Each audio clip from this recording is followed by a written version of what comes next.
Muchas gracias, Jorge. Buenos días y la verdad es que es un honor estar aquí con gente tan importante y quería dar las gracias al IPAE y a su equipo organizativo por lo bien que lo han hecho y la oportunidad que me han dado y felicitaros porque estoy gratamente sorprendido por la calidad y profesionalidad de este congreso.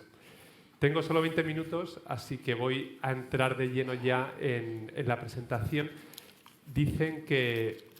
Dicen los expertos que las buenas presentaciones siempre tienen algún toque de estadística y yo voy a empezar por una de ellas, que es la que tenemos en la pantalla, donde vemos las horas que hoy en día los jóvenes utilizan con la tecnología.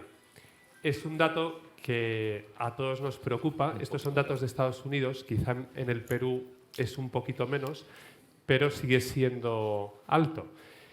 Y aunque esto pueda ser llamativo y preocupante, me parece más preocupante esto, que son las horas que utilizan los padres la tecnología. Y aquí engancho con la anterior ponencia y me sirvo de la metáfora de la cebra que ha dicho Carmen. Si ya desde hoy empezamos a utilizar la tecnología mucho menos, estamos ya poniendo en práctica medidas concretas de cómo cambiar y mejorar en Perú el uso inteligente de la tecnología. Bueno, ¿y esto qué supone en la gente joven? Pues se podrían sacar muchas consecuencias. Yo sobre todo me he fijado en 3. Y antes de ello vamos a hablar de qué es la ciudadanía digital para enfocar la ponencia. Ciudadanía digital es un término que engloba 9 áreas y en la ponencia de hoy nos vamos a fijar sobre todo en la tercera, que es la de la educación y en la que vosotros sois expertos. Yo simplemente voy a aportar mi granito de arena en unos aspectos que tienen que ver con la parte digital. Y por eso nos vamos a centrar en esta parte dejando el resto de lado. Entonces, hablaba anteriormente de qué consecuencias tiene un uso poco inteligente de la tecnología. Y aquí, en esta slide, vemos la primera, a mi modo de ver, más interesante, que es la lista de las 10 personas que más dinero ganan con un post en Instagram. Y por cada post sobre una empresa reciben hasta $1 millón en el caso de Kylie Jenner. Aquí tenemos el resto de las 5 personas que completan las 10 personas, por otro lado, más seguidas del planeta. ¿Esto qué nos dice? Que si no entramos a educar en la ciudadanía digital, estamos diciendo a nuestros jóvenes, fíjate en lo superficial, en lo que no es importante, precisamente lo que estáis intentando vosotros inculcar en vuestros colegios. De tal manera que la ciudadanía digital va a ayudar no solo a dar menos dinero a estas personas, porque cuanto menos seguidores, menos dinero tendrán, aunque eso no es lo importante, sino sobre todo a formarles en adquirir valores y hábitos que sean profundos en su vida.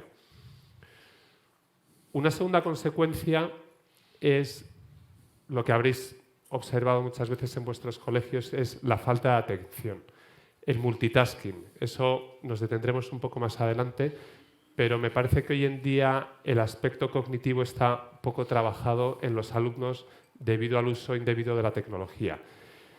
Y ese es un tercer aspecto también interesante. En este congreso se está hablando también de democracia.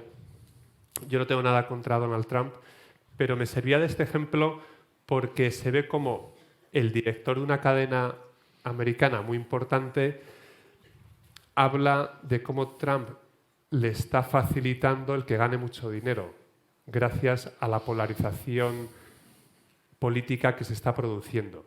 Y es que precisamente las empresas tecnológicas hoy en día están intentando captar nuestra atención, que es la commodity más valiosa hoy en día. Una vez captada la atención, han captado nuestro bolsillo e incluso han captado nuestra ideología política, de tal manera que empiezan a dirigirnos. Con lo cual, como estáis viendo, a mi modo de ver, la ciudadanía digital influye en muchos aspectos políticos, democráticos, cognitivos, etcétera, que son muy importantes tener en cuenta.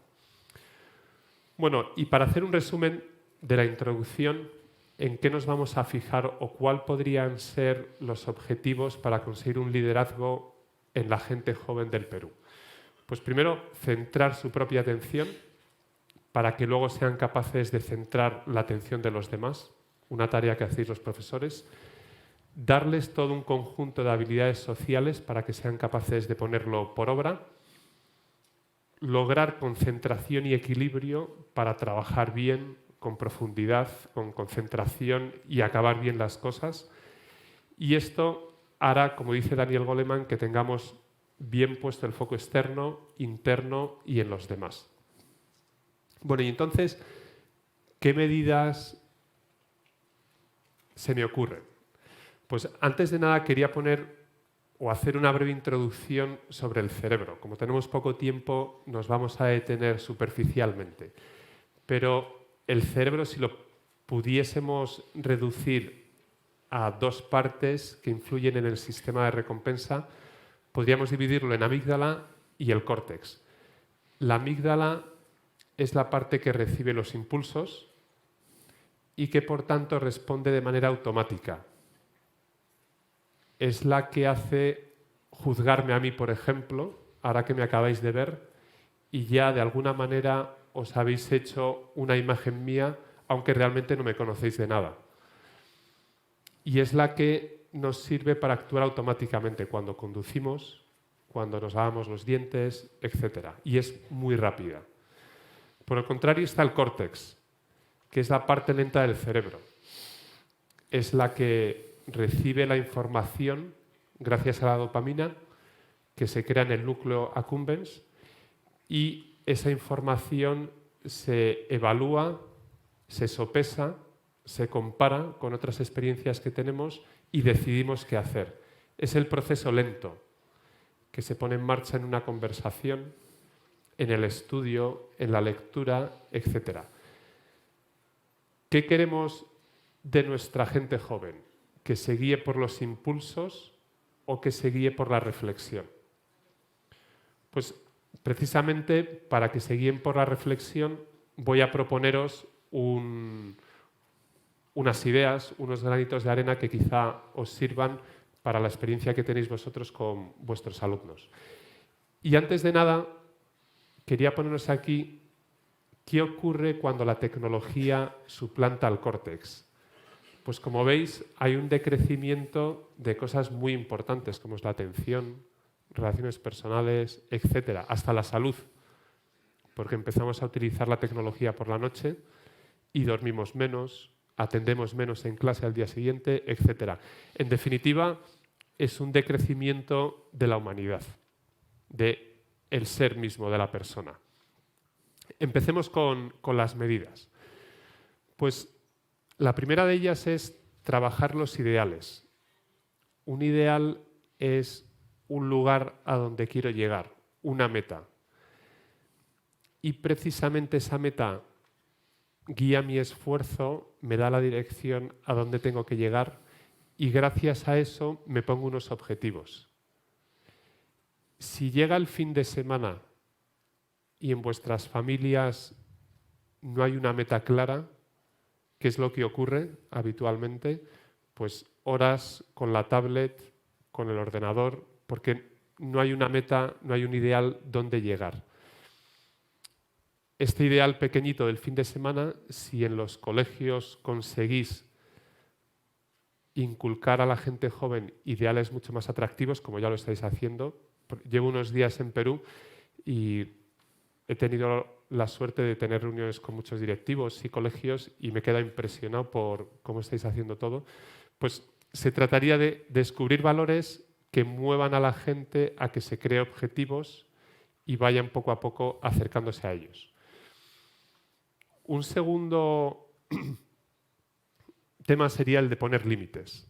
De esto Lea nos va a hablar un poquito más respecto a la tecnología, con lo cual paso por encima. Pero sin límites en los colegios, en cuanto a la tecnología, es difícil avanzar, porque los niños pequeños aún no tienen el sistema de recompensa desarrollado para decidir responsablemente. El tercero es el tema del multitasking.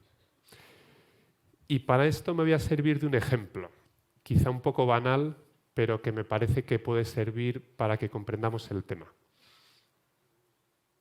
Imaginaros una mamá que está en casa y que ha perdido las llaves. En ese momento, el cerebro pone en marcha 3 operaciones básicas. La primera es la memoria, que trae al cerebro imágenes donde ha visto las llaves por última vez. A la vez, actúa la atención, que empieza a estudiar cada una de esas imágenes. Y en tercer lugar, está la parte más importante de todas, que es la función ejecutiva y que es la que realmente podemos educar. La función ejecutiva es el director de orquesta que cada uno de nosotros tenemos en la cabeza, que es la que nos dice qué debemos hacer en cada momento. Imaginaros que en ese proceso de búsqueda de llaves, el niño pequeño se acerca al enchufe para meter los dedos dentro. Si la mamá es buena, su director de orquesta le dirá: deja de buscar las llaves porque te acaba de surgir una tarea más importante. Se acerca al niño y le mete un tortazo, de tal manera que así el niño se acuerda que eso es malo y mata a 2 pájaros de un tiro. Pues, ¿qué ocurre si estáis en una conferencia, estáis en el trabajo haciendo una cosa importante y os suena una notificación de WhatsApp y vais a verla? Lo que os está diciendo vuestro director de orquesta es que ese trabajo es menos importante que un WhatsApp que os ha llegado y que ese WhatsApp es de vida o muerte. Y por eso vais a verlo. Entonces, esto abstraído a la vida cotidiana nos enseña cómo podemos ir educando nuestra función ejecutiva para no responder de manera impulsiva con la amígdala a todos los impulsos que nos van surgiendo y ser más reflexivo en el colegio, en las clases, etc. Me gustaría poneros un pequeño vídeo como muestra de lo que es el multitasking hoy en día.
Bueno, como habéis visto, es una parodia de cómo trabajan hoy en día haciendo 4 cosas a la vez.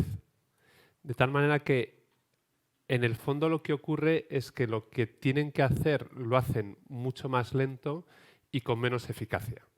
Con lo cual, el tema del multitasking es muy interesante trabajarlo en los colegios.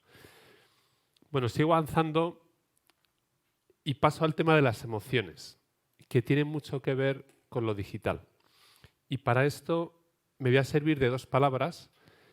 Una de ellas es entropía, que es una palabra que se utiliza mucho en ciencia y que nos dice que en todos los sistemas sociales, cuando se acaban las fuentes, el sistema tiende a desaparecer. Las ciencias empresariales toman esta palabra, entropía, y la unen a la palabra negocio y surge la palabra negentropía. Y en el fondo lo que nos vienen a decir es reinvéntate para no desaparecer. Y Google lo hace y por eso pasa de un buscador a coches eléctricos y en los colegios vais continuamente buscando nuevas soluciones para mejorar la educación y gracias a eso el colegio va mejorando y avanza. ¿Qué tiene que ver esto con la tecnología?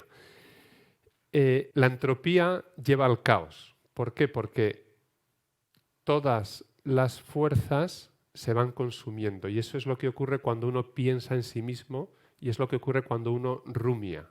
Se pasa el día rumiando. Yo utilizo todas mis energías en rumiar en mis preocupaciones y mis problemas y no me quedan energías para poner fuera de mí, en los demás.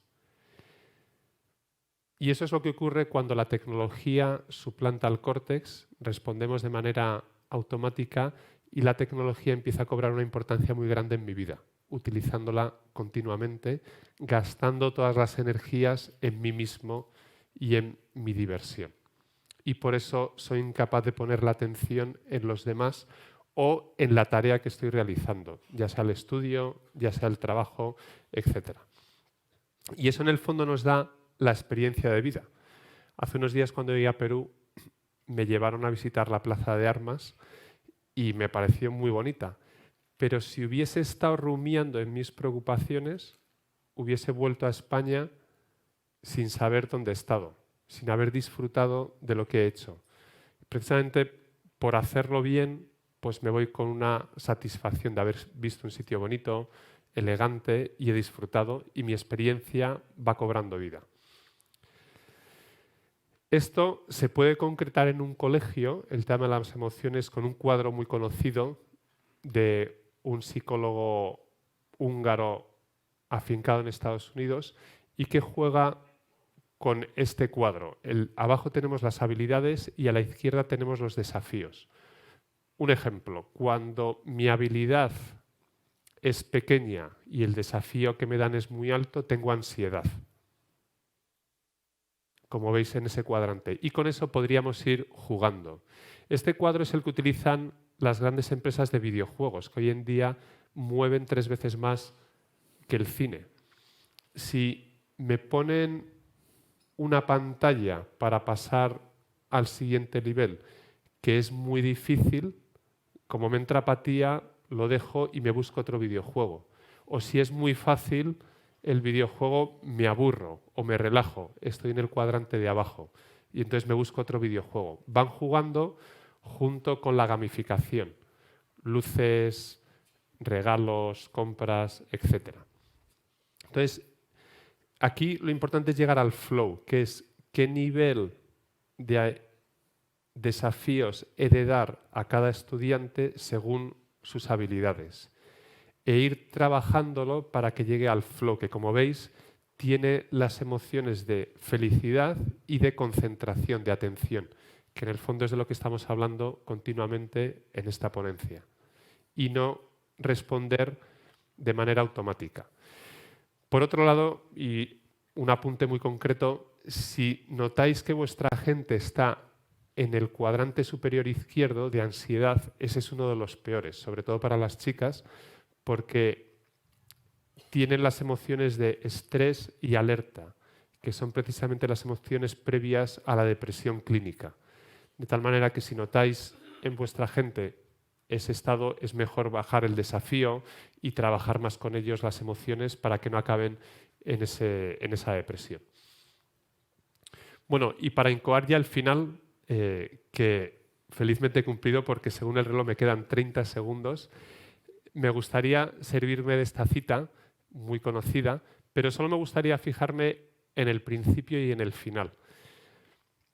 Si cuidáis los pensamientos de la gente que tenéis a vuestro cargo, esos detalles pequeños, diarios, con todo el proceso que estáis haciendo en vuestros colegios y que llevo una semana observando que es grande y muy bueno y profesional, estoy convencido que llegaremos al final de la cita y conseguiréis que vuestros estudiantes tengan un destino muy grande, muy bueno y muy feliz. Muchas gracias.